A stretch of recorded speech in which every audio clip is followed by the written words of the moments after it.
Students, ये ना force and pressure का 7th पार्ट है ना। इसमें आपको जो लास्ट का पेज रहेगा उसका एक्सप्लेनेशन करके आपको देंगे और आपको अच्छी तरह समझना है।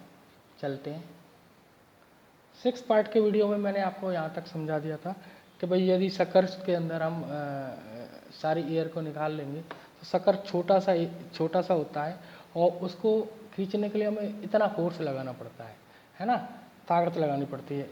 तो इससे ये हमें आइडिया लग रहा है कि जो एटमॉस्फेयर प्रेशर है वो किसके बराबर है। अगर आप एयर को उसके अंदर से बाहर निकाल देते हैं और फिर आप उसको खींचते हो तो आप एटमॉस्फेयर के अगेंस्ट आप प्रेशर लगा रहे हो, फोर्स लगा रहे हो, जब उसको आप ओवरकम कर सकते हो। तो आगे नेक्स्ट पेज पर चलते हैं। Surface if there were no air at the between the suckers and the surface, अगर उस सरफेस और उसके बीच में हवा नहीं होगी, does it gives you the idea how large the atmosphere pressure is। इससे ही आपको आइडिया लगेगा कि भाई हम उसको खींचते हैं तो वो एटमॉस्फेयर कितना है, उसकी वैल्यू कितनी है, कह सकते हैं कितना है। छोटी सा शक्कर होता तो उसमें हमें इतनी ताकत लगानी पड़ती है, तो हमारे ज़्यादा होगा तो क्या होगा।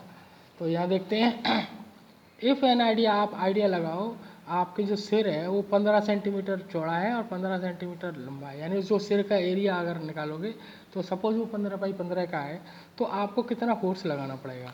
तो आप the force due to the column of the height of atmosphere, यानी ये जो दिखाया गया है आपके अंदर, इसके अंदर जो हवा है वो आपके सिर को प्रेशर करती है ना, इतने एरिए की, है ना।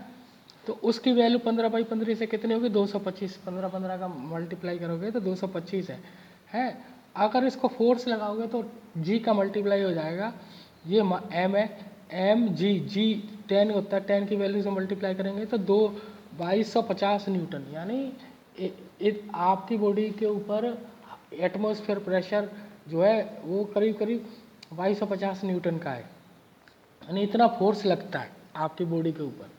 तो आपकी बॉडी के अंदर क्या है, the reason are not be trust under the, हम इस फोर्स से ज़्यादा दबते क्यों नहीं है, क्योंकि this force of gravity is the that pressure inside our body is also equal to the atmosphere, हमारी जो बॉडी के अंदर जो प्रेशर है वो एटमॉस्फेयर के बराबर हो जाता है, इसलिए हम इस प्रेशर से, इतने फोर्स के प्रेशर से दबते नहीं हैं।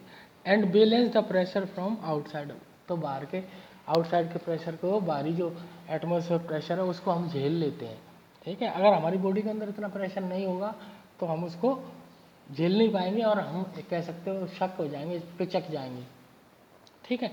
तो आप इसका एटमॉस्फेयर का एक और एग्जांपल बताते हैं कि एक साइंटिस्ट है ओटो वेन ग्रिक, एक जर्मन साइंटिस्ट है, उसने 17th सेंचुरी में इन्वेंट किया एक पंप। तो उसने क्या किया कि एक छोटा सा ये एक बाउल बनाए, हेमीस्फीयर कटोरे बनाए, और जिसका डायमीटर कितना था 51 सेंटीमीटर, और दो कटोरों को चिपकाया और उनके बीच में से जो एयर थी वो निकाल ली, है ना। Joint two hollow metallic hemisphere of 51 centimetre diameter each and pumped out air of them, उनके अंदर से जो बीच के इसके अंदर से चिपका के एक पंप से सारी हवा निकाल ली। Then employed the 8 horses on each hemisphere to pull them apart, फिर 8 घोड़े लगा दिए, इधर 8 घोड़े लगा दिए, 8 घोड़े इधर लगा दिए, और ये इतना जो चिपक गया कि इनकी ताकत से भी ये खुल नहीं पाया। तो इसका मतलब यानी एटमॉस्फेयर ये 51 सेंटीमीटर डायमीटर का, यानी आधा मीटर करीब समझ लो, आधा मीटर के दो कटोरों के बीच में से नहीं खींच पाया, तो बहुत बड़ा होता तो कितना प्रेशर लगेगा, यानी एटमॉस्फेयर प्रेशर की वैल्यू बहुत ज़्यादा होती है।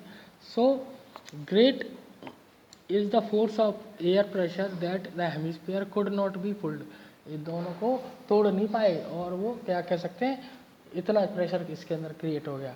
तो इस बात से हम समझ सकते हैं कि हमारी बॉडी पर भी एटमॉस्फेयर का प्रेशर पड़ता है ना। ये आपका चैप्टर ख़त्म हो गया है, आप इसको समझेंगे अच्छी तरह से। थोड़ा सा कीवर्ड्स के बारे में डिस्कस कर लेते। वैसे मैंने सारे कीवर्ड्स भेज दिए हैं आपको। तो एटमॉस्फेयर प्रेशर क्या होता है, यानी वायु दाब, जो एटमॉस्फेयर की जो एयर होती है वो हमारे बॉडी पर जो उसका वेट काम करता है उसको एटमॉस्फेयर प्रेशर कहते हैं। कॉन्टैक्ट फोर्स मैंने बताया आपको कि जब बॉडी से टच होकर कोई फोर्स लगाया जाता है तो उसको कॉन्टैक्ट फोर्स कहते हैं। मस्कुलर फोर्स है, फ्रैक्शन फोर्स है, ये कॉन्टैक्ट फोर्स है। इलेक्ट्रोस्टैटिक फोर्स मैंने बताया आपको कि जो चीज़ें आपस में एक एक चार्ज डेवलप हो जाता है तो दूर से अपनी ओर, ये नॉन कॉन्टैक्ट फोर्स है। फोर्स को बताया हमने, फोर्स होता है पुल एंड पुश, फ्रिक्शन होता है, ये कॉन्टैक्ट फोर्स है और ये अपोजिट डायरेक्शन में वर्क करता है, उल्टी डायरेक्शन में।